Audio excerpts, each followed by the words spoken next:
Walter was 16 years older than I was. Because he was so rich and because he was so good looking and everybody else wanted him, that was the only reason that I really wanted to go for it, I guess. We had gotten pregnant.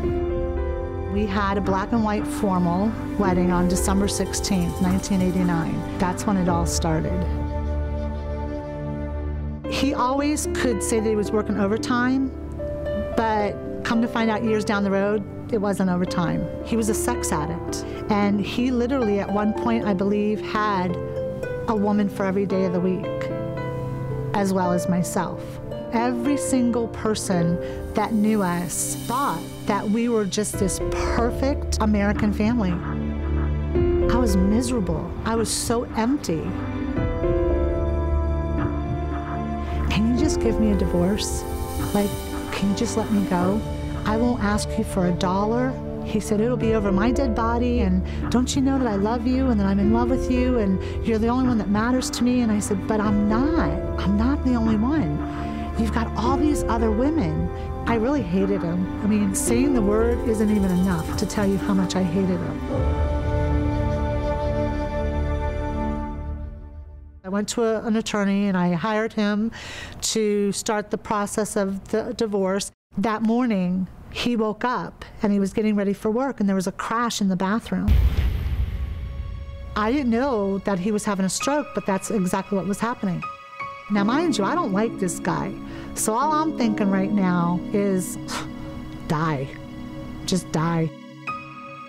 I went to the hospital. He can't talk.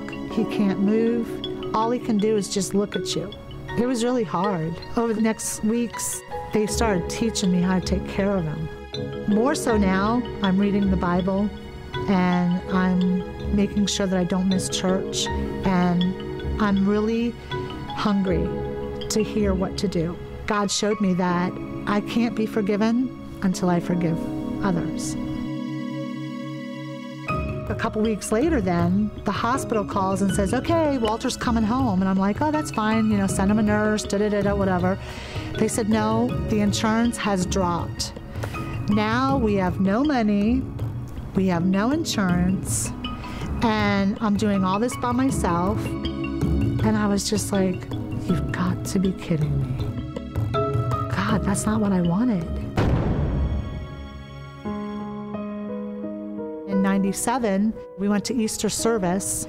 As we're driving home from church that morning, Alex looks at me and he goes, Mommy, if Daddy died today, would he go to heaven or hell? I said, you know what? Just ask your father.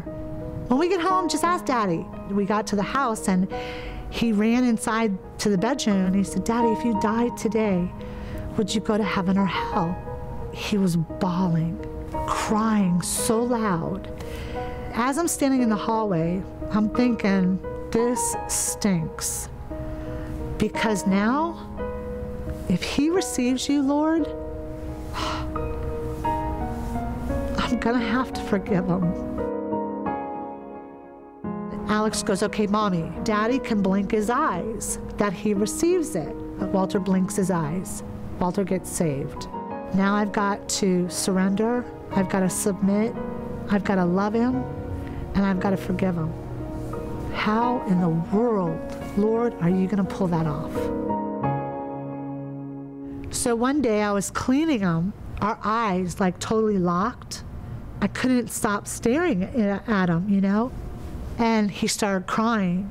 And I looked at him and I said, you know, I said, I hate you. I said, you ruined my life.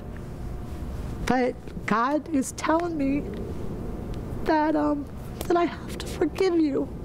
And I don't want to. He looked at me and he said, I'm sorry. Now here's a man that is a vegetable, that cannot talk, cannot move, and God gave him permission to tell me that he was sorry. That was the minute that I knew that I was in God's hands and that this marriage was in God's hands. God just completely restored everything. God started teaching me about being a submissive wife, to really cater to his needs, and to know that I needed to love him regardless, no matter what. November 2001, he passed away. But what was really cool about those years, from 97 to 2001, is that I actually loved him. I really wanted to take care of him. Like, I didn't hate him anymore. And he knew it. And he knew that everything had been forgiven and forgotten. Forgiveness, that's what it's about. You know, I mean, if we don't have forgiveness, we can't get any of the blessings that God wants to give to us.